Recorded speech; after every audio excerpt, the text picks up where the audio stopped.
देखते हैं कि जो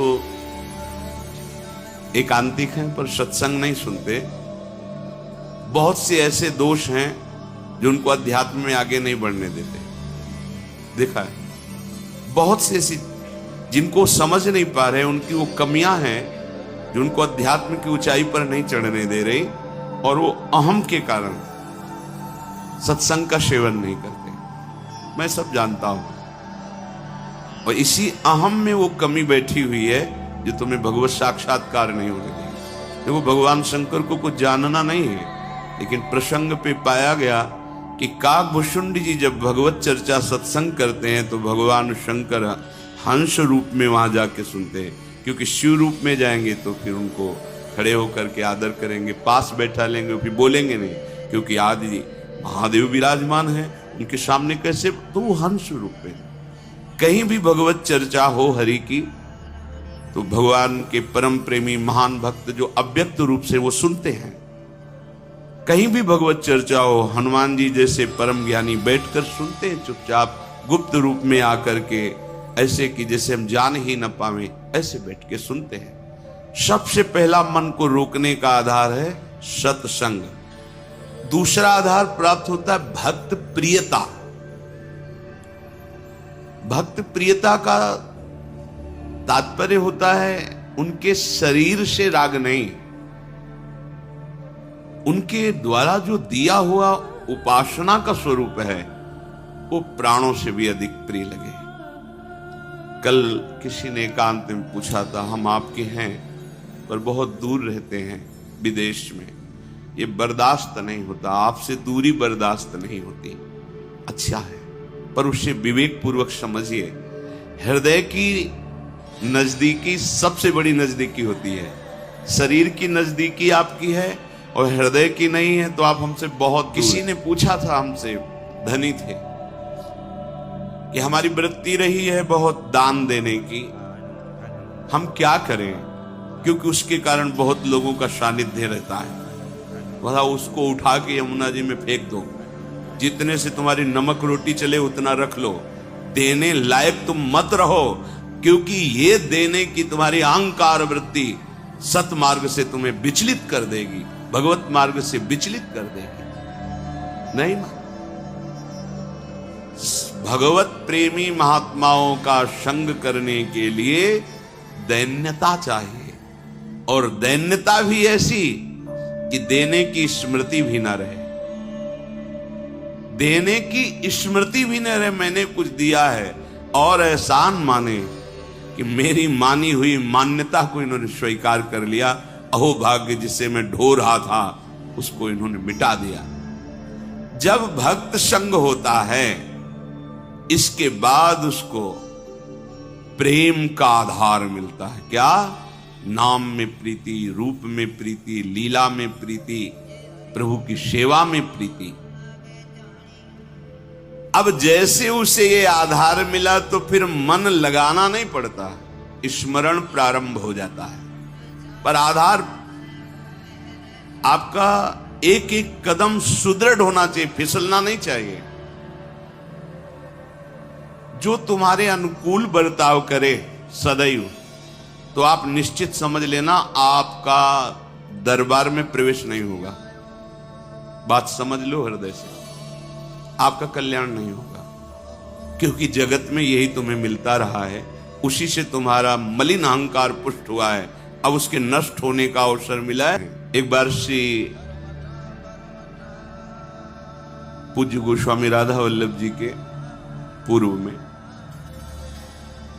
किसी भक्त के यहां गए, हो बड़ा दैन्य भक्त, बहुत पुकार, तो आचार्य चरण कृपा करके पधारते थे, गृह पावन करते, राधा वल्लभ लाल जी के चरणों की उपासना का भाव प्रकट करते। उन्होंने कुछ ऐसे नाम मात्र की भेंट दी, चरणों में रोए। तो एक शिष्य थे जो बहुत धनी मानी थे, तो उन्होंने एकांत में 1 लाख स्वर्ण मुद्राएं रखी और कहा, महाराज जी मुझे अच्छा नहीं लगता कि आप ऐसों के घर में जाएं, ये मुद्राएं रखिए, जब जितना आदेश करेंगे भेजते रहेंगे, ये हमारे गुरुदेव वैसे नहीं। उनका तो तुम समझते हो हम धन लेने के लिए इनके घर आए? उठाओ, आज के बाद कभी सामने मत आना, हम भाव ग्रहण करने आते हैं। धन उठाओ, हमारे पास राधा वल्लभ लाल रूपी धन, हटाओ इसको, कभी सामने मत आना हमारे। क्या उन्होंने गलत कहा था? वो धनी थे, उनको था कि शायद ऐसा नहीं, गलत सोच अंदर की है। गुरुदेव आपकी वस्तु है, आप कृपा करके स्वीकार कीजिए। ये तो चलता है, लेकिन आप उसके यहां नहीं जाइए। और ये तो दासता हो गई ना, तुम स्वामी हो गए ना आज्ञा करने वाले धन के बल से। ये अभिमान झलका ना, निकलो यहां से, तुरंत निकलो। बड़ा सूक्ष्म है भगवत मार्ग के संग का निर्वाह करना बड़ा कठिन होता है, क्योंकि भक्त का संग का जब रंग चढ़ेगा तो वो अपने स्वामी के दरबार में ले जाने लायक बनाएंगे।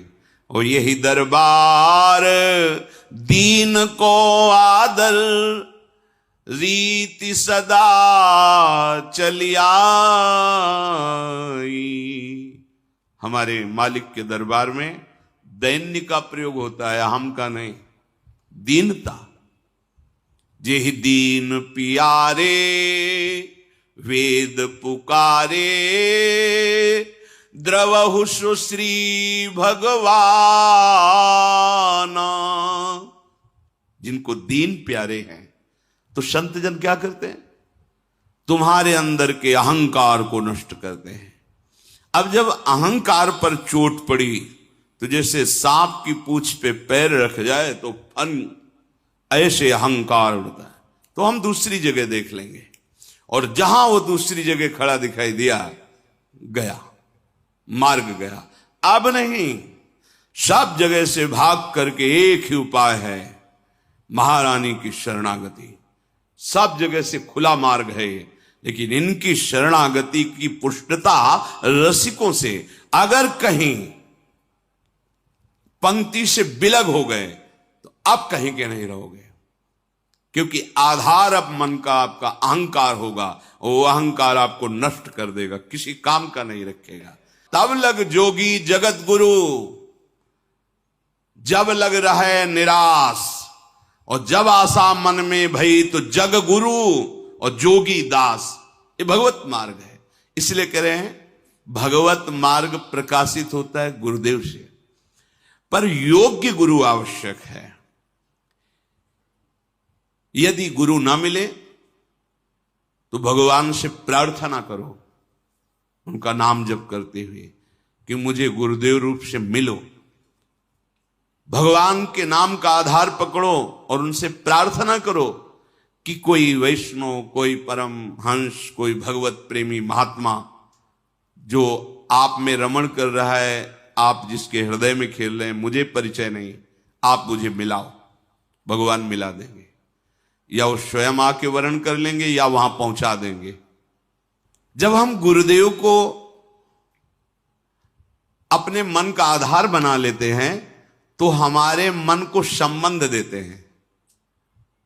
प्रभु हमारे बेटा हैं, प्रभु हमारे पिता हैं, प्रभु हमारे सखा हैं, प्रभु हमारे मालिक हैं, मैं प्रभु का दास हूं, या प्रभु हमारे पति हैं, या युगल हमारे स्वामी हैं, हम उनकी निजदासी सहचरी। गुरु भाव देते हैं। गुरु प्रदत्त भाव को स्वीकार करना, मन का आधार प्रकट हो जाना। अब मन नहीं जाएगा। कोई भी उपासना हो गुरु प्रदत्त, उसमें भाव होता है। बोले किस भाव की उपासना? बोले गोपी भाव की, सखा भाव की, वात्सल्य भाव की, दास्य भाव की, सहचरी भाव की। जब हमारे हृदय में भाव प्रकट हो जाता है, फिर ये बात नहीं रहती कि अब मन कहां लगाएं, हमारा आधार बन गया। और गुरुदेव भगवान के श्रीमुख के वचन कि जो अपने गुरु में आसक्त है उसके लिए प्रयास करना पड़े, मन लगाना पड़े, ये बात तो समझ में नहीं आ रही। महाराज जी कहते ये बात तो समझ में नहीं आ रही मेरे। अरे इतनी विशाल वृक्ष की छाया में और तुम्हें धूप लग रही, बात समझ में नहीं आ रही। गुरु के सानिध्य में रहने, सानिध्य का मतलब समझो पहले कह चुके हैं, नहीं लगेगा हम तो सानिध्य में नहीं, हम तो अमेरिका में रहते हैं, अमुक जगह। जो गुरु सानिध्य मतलब उनकी आज्ञा में है, हृदय की दूरी दूरी है, हृदय की नजदीकी नजदीकी है। उनके सानिध्य में रहते हैं, उनको ज्यादा प्रयास नहीं करना पड़ता। क्यों? उनके वचनों में वो पावर है, मन को घसीट लेता है। जैसे चुंबक लोहे को घसीट लेता है, ऐसे गुरु के वचनों में, गुरु प्रदत्त नाम मंत्र में पावर है। वो आचार्य परंपरा से सिद्ध मंत्र वो घसीट लेगा। कब? जब अनन्य भाव से उनके चरणों में प्रीति है। तो मनुष्य जीवन का परम लाभ अपने मन को सत्संग का आधार, भक्त का आधार, गुरुदेव का वर्ण और उनके द्वारा दिए हुए नाम रूप लीला धाम मंत्र में, और फिर भाव में, जो गुरुदेव ने भाव दिया है। अब अपना भाव नहीं, अपना भाव तो गुरुदेव में है। अब गुरुदेव का भाव हमारे हृदय में, जीवन परम धन्य हो गया।